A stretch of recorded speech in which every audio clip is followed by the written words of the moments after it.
Olá, estamos iniciando a 4ª edição do Fórum de Debate, um programa da Associação dos Magistrados do Maranhão em parceria com a Assembleia Legislativa. No programa de hoje, iremos debater o tema Polícia prende, Justiça solta, onde traremos à discussão a atividade da Polícia Militar e as decisões do Judiciário. Para debater esse tema, temos aqui o juiz José Costa, da 2ª Vara da Infância e Juventude, e o secretário estadual de Segurança Pública, Jefferson Portela. Para começar o programa, eu pergunto ao juiz José Costa: já caiu no senso comum que a polícia prende e a justiça solta? Isso é um mito ou é verdade? Em parte é verdadeiro, porque a justiça solta quando a prisão é ilegal ou quando não é necessária a prisão preventiva. É o judiciário que controla, por lei, essa atividade da polícia. Tanto é que toda pessoa que foi presa em flagrante, o juiz, e está lá no Código de Processo Penal, deve decidir se é caso de relaxamento da prisão, se ela for ilegal, ou convertê-la numa prisão preventiva, aplicar uma medida cautelar ou conceder liberdade provisória. Então, o juiz pode, nesses casos, apreciar, ainda mais porque a continuação da prisão, a conversão da apreensão em flagrante da pessoa, da prisão em flagrante em prisão preventiva, é necessário que preencha requisitos que a própria lei estabelece. Só deve ser preso preventivamente quando houver necessidade para a garantia da ordem pública, quando for necessário para a garantia da instrução criminal ou para a aplicação da lei penal, a não ser o indivíduo que foi preso em flagrante tem o direito de responder em liberdade. Secretário, essa atuação do judiciário chega a prejudicar a polícia, a cair em descrédito, porque a população chega assim: não adianta prender porque vai ser solto. Qual é a sua opinião? Não, o doutor Costa diz bem, nós temos que seguir o ordenamento jurídico brasileiro. O mandamento constitucional e os mandamentos penais devem ser compreendidos pelos profissionais do direito, que devem explicar as coisas de modo mais claro para a população, para evitar o entendimento precipitado da questão, até, como você bem se refere, o senso comum de a polícia prende e a justiça solta. Eu acho que esse não é o patamar que deve nortear a discussão. O que nós devemos é entender os motivos que podem levar uma pessoa à prisão e os motivos pelos quais ela deve ser solta. Eu acho que esse é o marco, para a gente entender muito bem quando é um caso de necessidade de manutenção da custódia e quando não é o caso. E não sendo assim, a legislação brasileira estabelece muito bem os parâmetros para uma situação ou outra, ou soltura ou manutenção da prisão. Agora, nisso há o pulsado caso a caso. Nós temos que entender que cada conduta diante do direito, ela se amolda de um modo bem diferente. Um homicídio, a característica dele não é igual de todos os outros homicídios. Cada pessoa tem a sua conduta e cada fato é um fato. E é diante de cada um que a gente deve se posicionar sem traçar uma regra geral, tipo esta de polícia prende e a justiça solta. Por exemplo, o que se pode questionar é a soltura de uma pessoa que tenha 13 homicídios. Uma pessoa, na situação dessa, importa dizer que ela vai sair e vai matar.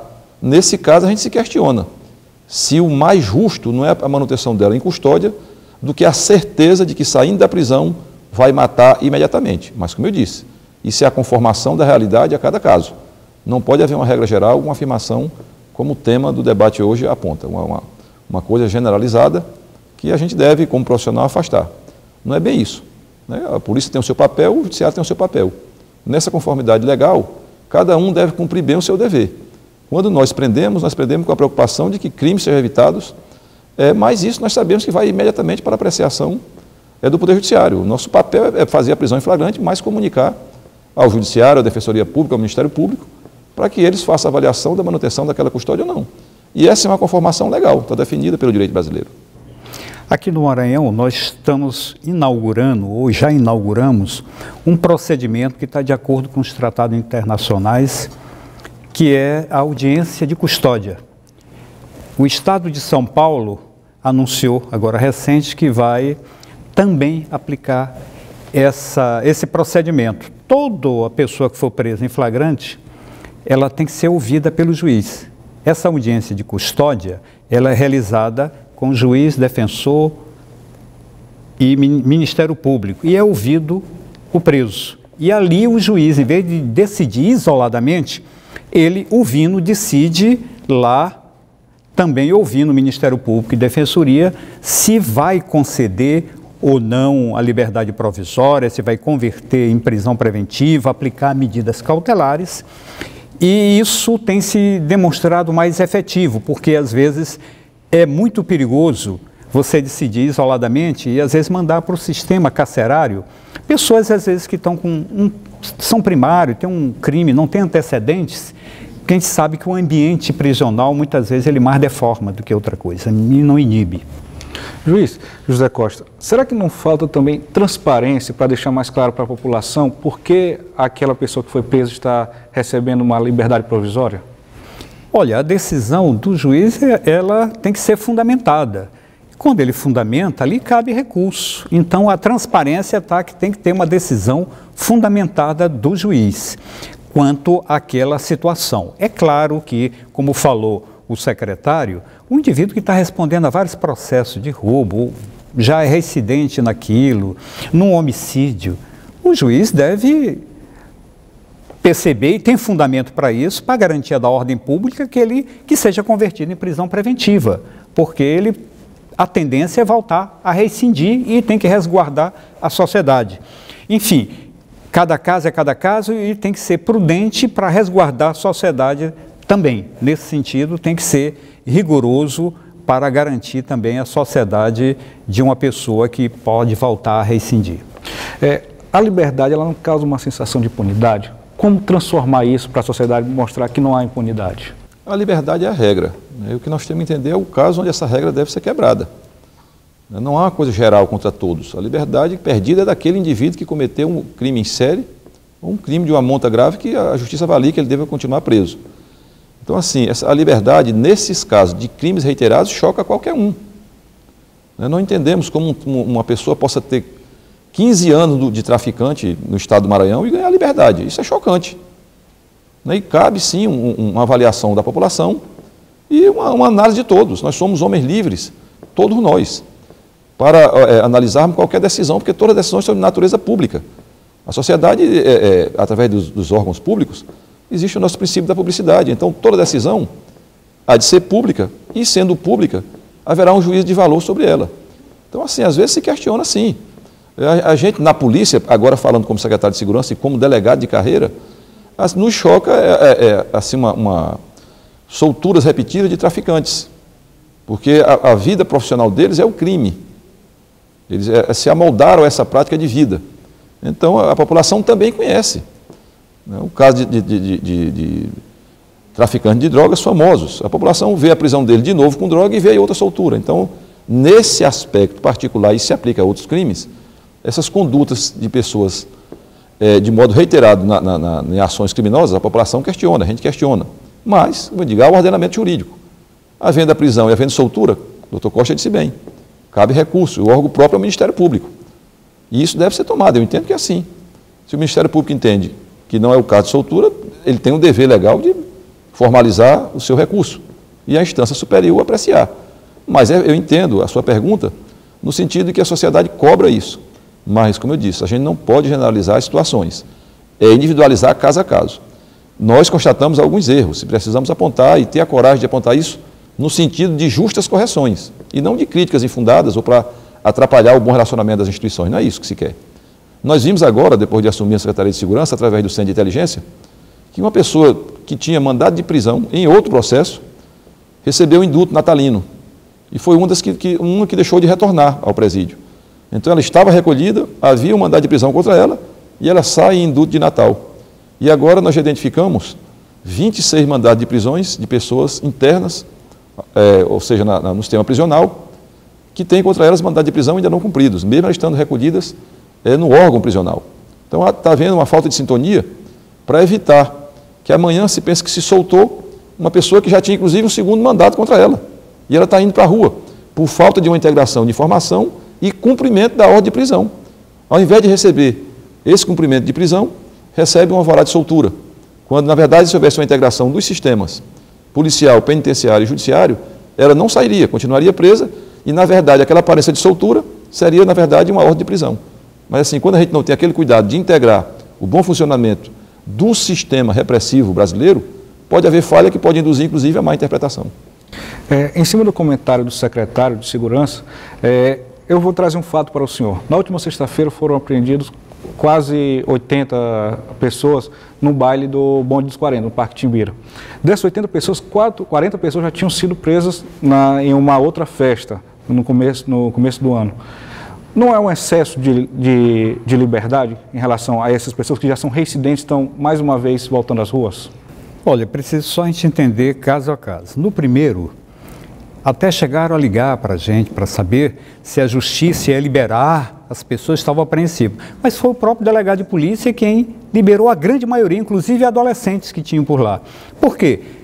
Porque essa configuração de crime, de organização criminosa, não é tão fácil, não. Não basta dizer que ali tem uns traficantes que estão fazendo uma festa e isso por si só configurar algum crime. Que crime é esse? Se eles estivessem reunidos, tratando sobre crimes, sim, mas se estão apenas se divertindo e estão consumindo droga, ali, quando muito, poderia ter uns que estão consumindo, outros que estão dando, a gente viria nessas situações.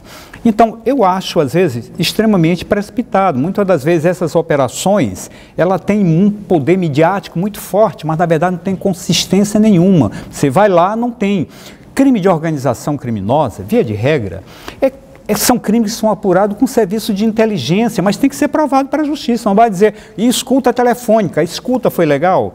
O que tem? Essas pessoas integram elas realmente, entendeu? Para ver cada um. Não basta pegar, jogar a rede, trazer todo mundo e achar que todo mundo não pertence àquela facção. Muitas das vezes as pessoas vão para lá e estão convidadas para uma festa. A aparência de uma festa. E às vezes é uma festa que pode ser deles, são traficantes, tem um núcleo ali que realmente pode estar fazendo aquilo como uma forma de aliciamento, mas não se pode, ao mesmo tempo, colocar todo mundo no mesmo patamar. Às vezes isso é bonito, quando a gente prega para a população, mas na verdade, na hora que a própria polícia civil vai fazer a depuração, grande parte não tem como configurar, e a justiça, quando também vai apreciar, também diz, não é caso, nem todo mundo é traficante, nem todo mundo é do bonde. Às vezes a pessoa pegou o bonde, aí é só com brincadeira, sem saber o que estava acontecendo. Gostaria de abrir uma pergunta aqui para os dois, primeiro para o Jefferson, depois o senhor comenta, em relação, qual é o principal desafio hoje da polícia? Porque cada vez mais menores estão entrando no mundo do crime. A polícia prende, ela não pode permanecer preso. Esse é o principal desafio da polícia militar hoje no Maranhão? Não, acredito que não. O maior desafio das polícias é ver restabelecido o seu sistema de segurança, para que elas tenham um trabalho forte e efetivo, calcado nas ações de investigação e inteligência, como antecedente da ação policial. Isso é um fato. Nós precisamos reestruturar o sistema para que as polícias atuem bem dentro dele.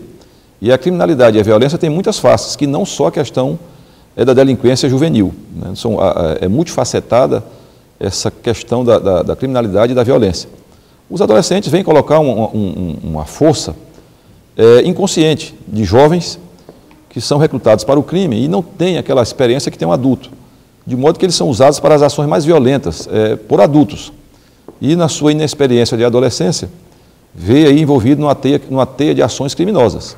E eles figuram no direito brasileiro como autores de atos infracionais. E tem um regulamento próprio, né, do Estatuto da Criança e do Adolescente, que ninguém vai nem entrar nessa falsa polêmica sobre a questão do Estatuto. Nada disso. Nós estamos falando de fatos praticados por menores, atos praticados por eles. Então, é uma preocupação, mas o tratamento que se espera é o que vai à causa e não à consequência. Esse comportamento deles, que incomoda tanto a população, tem que ser visto sob suas causas. E nós sabemos que o que falta no Brasil é falta de democracia, para que as pessoas não sejam vistas só pelo braço policial do Estado. Muito pelo contrário.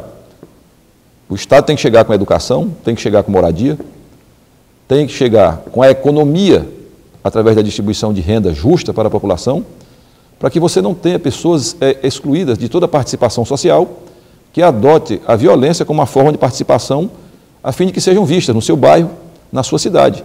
Eles não são vistos de nenhum modo. Eles não são ninguém, não são nada. Estão nas esquinas, nas favelas. E, de repente, partem para uma participação social através da violência, que aí sim adquire dinheiro, adquire tênis de marca, adquire namoradas, andam de carro, se deslocam em outros espaços sociais que não teriam antes na sua solidão, da sua miséria financeira, da sua tragédia social. Então é preciso discutir essas causas. O Estado tem culpa nisso aí, os governantes irresponsáveis e corruptos e marginais da política têm uma responsabilidade antecedente a esse núcleo hoje que é visto pelo sistema penal. Mas entendo que os atos são graves e a eles sim, o Estatuto estabelece a possibilidade de recolhimento de 45 dias, de 3 anos de internação, mas é aí que eu digo, é caso a caso, nós não podemos tirar para o direito penal uma regra geral. O que é geral é a definição da norma, mas a aplicação do direito em concreto é caso a caso. Então a gente tem que ter muito cuidado para não pensar numa resposta para a sociedade brasileira e aos seus jovens a partir do ponto de vista do direito penal. Por que não dar resposta a eles a partir do direito constitucional? Ninguém fala da Constituição para eles.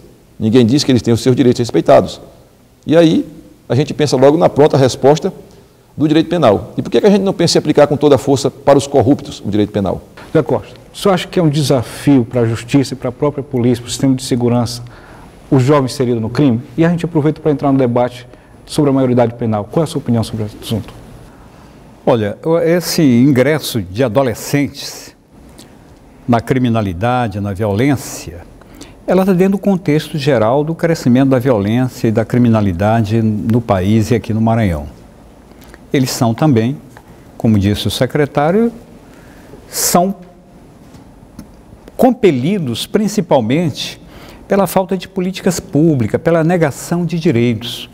Hoje a maioria dos adolescentes, assim também como dos adultos que estão no sistema carcerário, são pobres, negros, analfabetos, semi-alfabetizados, enfim, são pessoas que foram esquecidas pelo poder público e que às vezes só resta a alternativa do mundo da criminalidade. É tráfico como estratégia de sobrevivência, é roubo também, enfim, todo mundo, e os adolescentes têm muito isso, quer dar uma aparência de que pertence a essa sociedade. Para isso, precisa de um tênis de marca, de uma camisa de marca, de um celular.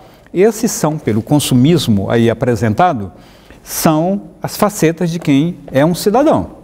Sem isso, você não ingressa numa festa, ou melhor, não é visto pelas meninas como alguém que está incluído nessa sociedade de consumo, nessa sociedade que vivemos.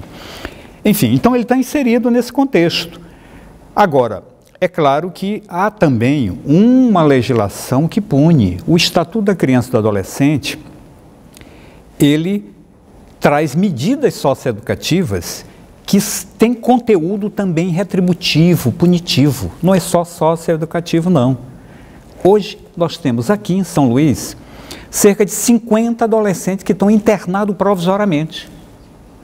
E do Estado, nós temos cerca de mais de 50 adolescentes que estão cumprindo medida de internação, no mínimo 6 meses, no máximo 3 anos. É pouco, a estrutura do Estado ainda é muito pequena. A necessidade, às vezes, até impõe que nós tivéssemos mais unidades espalhadas pelo Estado para conter, porque realmente precisa ter esse conteúdo repressivo a esses adolescentes. E é bom que se diga, que às vezes se diz, não, mas na maioria dos países a maioridade penal começa aos 16 e 18. Isso é um grande equívoco, porque no Brasil, na verdade, a responsabilidade penal começa aos 12 anos. De 12 ao 18, você responde pelo ato, pode ser internado. É claro que é diferente dos adultos, porque essa restrição à liberdade, essa privação de liberdade, ela vai ser menor. Mas responde. O processo é igualzinho dos adultos, tem direito de se defender e vai cumprir a medida também privada de liberdade. Como eu te falei, nós temos unidade aqui, até no Eldorado, no Turu, com 35 adolescentes cumprindo. Eu tive agora sexta-feira lá com o desembargador Jamil, ele ficou impressionado não pelo volume de adolescentes que estão lá, mas porque a gente está primando, e o Estado deve também primar mais por isso, para que seja um ambiente humanizado e que possa garantir a reinserção social desse adolescente. E não só aquele espírito vingativo de punir por punir, que se você faz isso, você está transformando aquele adolescente num futuro bandido, e aí vai trazer problema para a própria sociedade. sei que não é de responsabilidade direta da Secretaria de Segurança Pública, mas existe uma conversa com a Secretaria de Justiça e Administração Penitenciária para se tratar em conjunto das ações que devem ser feitas para melhorar o sistema prisional no Maranhão? Sem dúvida nenhuma. Nós assistimos estarrecidos a governadora que deixou o cargo antes do final do mandato formalizar uma licitação para ajeitar o sistema penitenciário com o valor total da licitação de 1.293 bilhões. Isso seria muito bom se um volume deste recurso fosse mesmo aplicado no sistema penitenciário do Estado. Mas só que essa licitação foi iniciada em novembro de 2014. É claro que o novo governo, através de seus advogados, formalizou uma ação lá na Vara de Interesse Difuso e essa licitação foi paralisada por determinação judicial. Eu imagino que poderia se fazer, na intenção verdadeira de se aplicar 1.293 bilhões no sistema prisional. Claro que ele ficaria bom, mas não era essa a verdade. Não havia esse interesse nisso, a gente nem entende uma licitação desse porte no final do ano. Eu entendo que o Estado não tem o direito de segregar pessoas em condições desumanas de custódia. Isso está errado, é um absurdo que os governantes façam isso. A pessoa perde a sua liberdade e só a sua liberdade na sentença judicial, ela não perde sua dignidade humana. O que ela perde ali na declaração da sentença é a sua liberdade. Todos os seus outros direitos devem ser preservados. Lamentavelmente, a gente sabe que ele perde logo na sentença a sua liberdade e perde também, ao ingressar no sistema, a sua dignidade humana. Isso é um absurdo, tem que mudar. Eu acredito que o novo governo já determinou, e isso vai ser cumprido, a inauguração de outros presídios, mandando acelerar as obras de conclusão, para haver uma distribuição equilibrada de presos do interior, inclusive que estão na capital. É preciso que eles fiquem num sistema regionalizado, enquanto não se chega ao ideal, que é o sistema municipalizado, mas o governo vai marchar para essa ordem, primeiro regionalizando, para depois municipalizar o cumprimento da pena.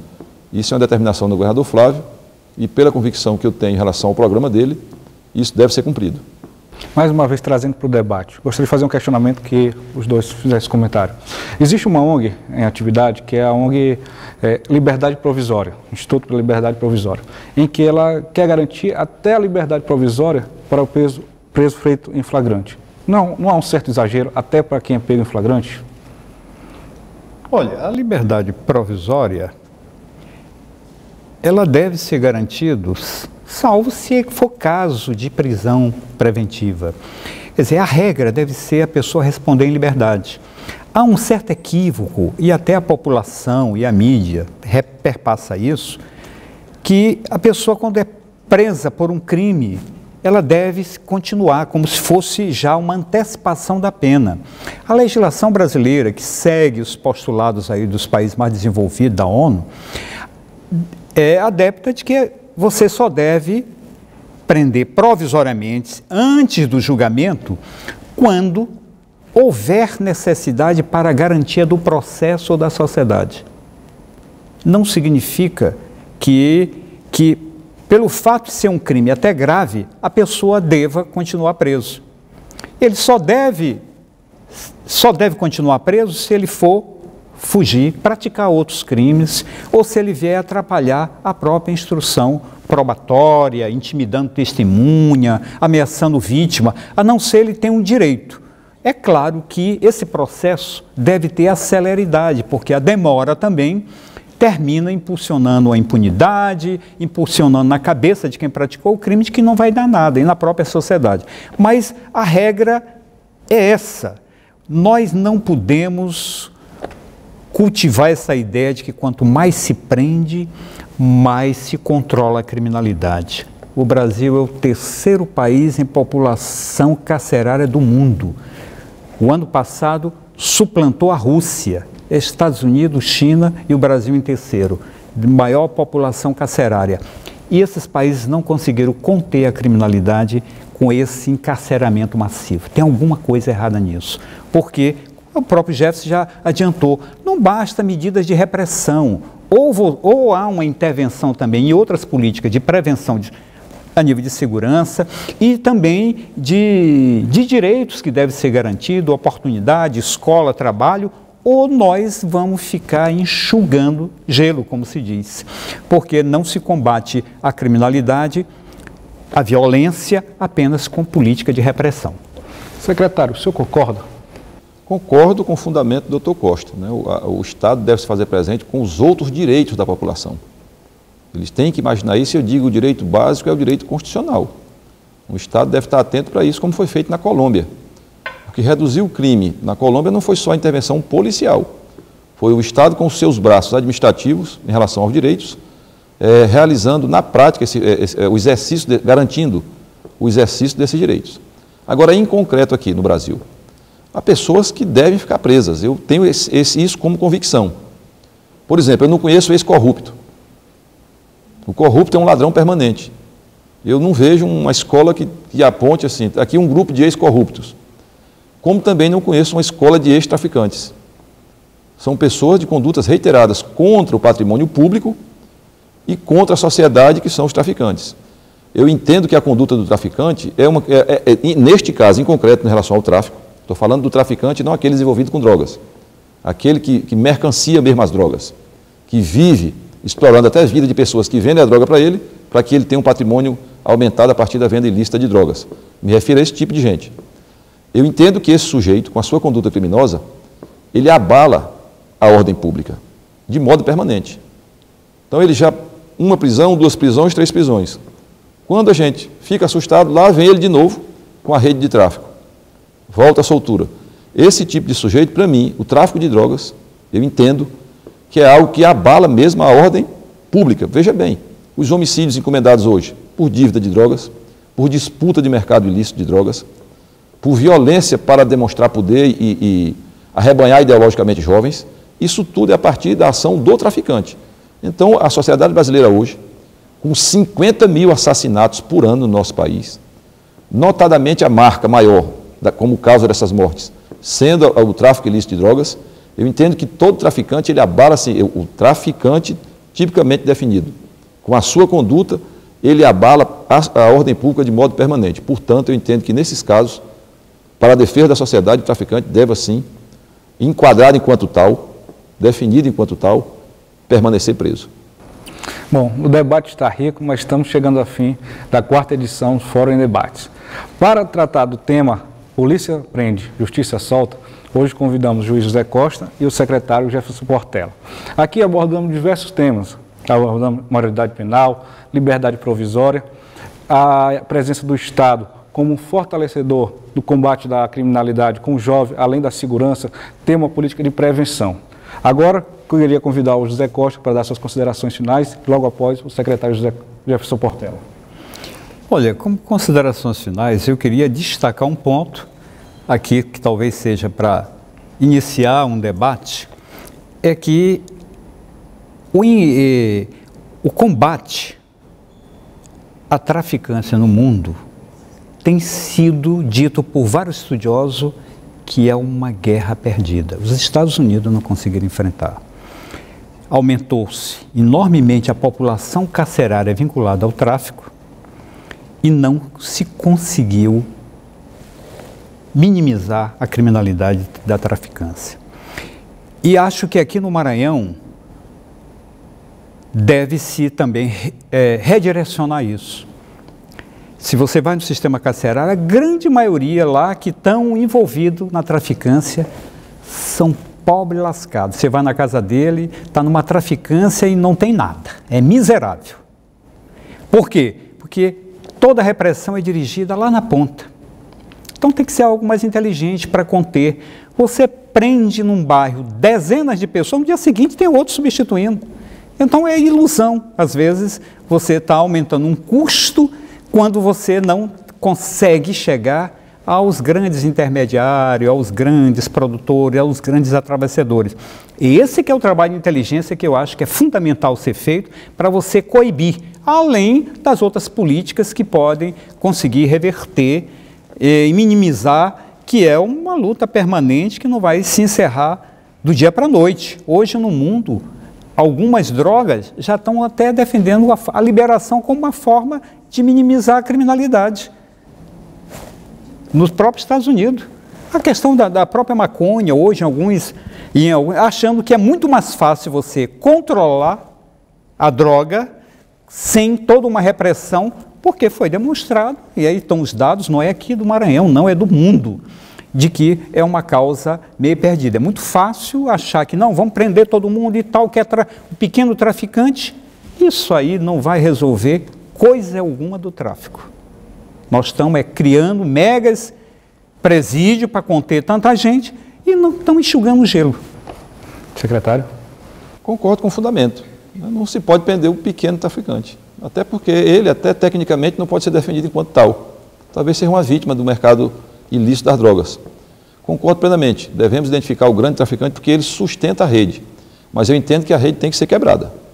Não há malefício hoje pior para a sociedade brasileira do que não seja o tráfico ilícito de drogas. Porque ele é um crime fim que leva a dezenas de crime meio. Você tem hoje uma população de zumbis, que são os usuários de crack. A condição humana está varrida ali pela droga, enquanto o traficante ri, compra mansões, elege políticos, elege parlamentares, elege prefeitos, financiando com o tráfico. O traficante hoje se envolve com uma série de mercados, falsificação de remédios, rede hoteleira, venda de veículos, já transformando o tráfico numa coisa muito poderosa no país, que vai abalar as estruturas de funcionamento do próprio Poder Judiciário, das polícias, do Ministério Público, da sociedade, se nós não tivermos um braço forte do Estado voltado contra eles. É preciso entender que eles se infiltram nas instituições e daí a definição do crime organizado. Hoje o tráfico financia estudo de jovens para que tenha futuros policiais, promotores ou juízes financiados desde as escolas secundárias até as universidades para que lá à frente ele seja um homem infiltrado nas instituições brasileiras. Então nós estamos falando de um mal que tem um poder letal para a organização social muito forte. Entendo que eles devem ser combatidos com todo o rigor do Estado, mas para isso é preciso haver uma investigação que não alcance a piaba da rede, e sim o tubarão que sustenta toda a estrutura criminosa do tráfico no país. É preciso que o Estado tenha a condição moral de fazer com que o direito penal alcance não só aquele desvalido de recurso, mas sim aquele que tem um grande patrimônio ilícito. Tem muita gente que a gente sabe que, se pedir a ele que explique 5% do seu patrimônio, ele ficará em silêncio porque não tem como justificar. O Estado deveria identificar isso, porque muitas vezes, por trás do enriquecimento ilícito, está o tráfico de droga e o cidadão tem uma participação social como autoridade, como ilustre pessoa do meio social, quando na verdade é um bandido de luxo que vive bem à custa da tragédia e da miséria da sociedade brasileira. Bom, aqui chegamos ao fim, a 4ª edição do programa Fórum de Debates. Gostaria de agradecer o convite da Associação dos Magistrados do Maranhão para apresentar este programa, que debateu Polícia prende, a Justiça solta. Também gostaria de agradecer aos telespectadores que estão nos acompanhando e também ao secretário Jefferson Portela e o José Costa, juiz da 2ª Vara de Execuções Penais da Infância e Juventude, que atendeu o nosso convite para participar desse programa e enriquecer esse debate que é tão importante para a sociedade. Obrigado, até a próxima.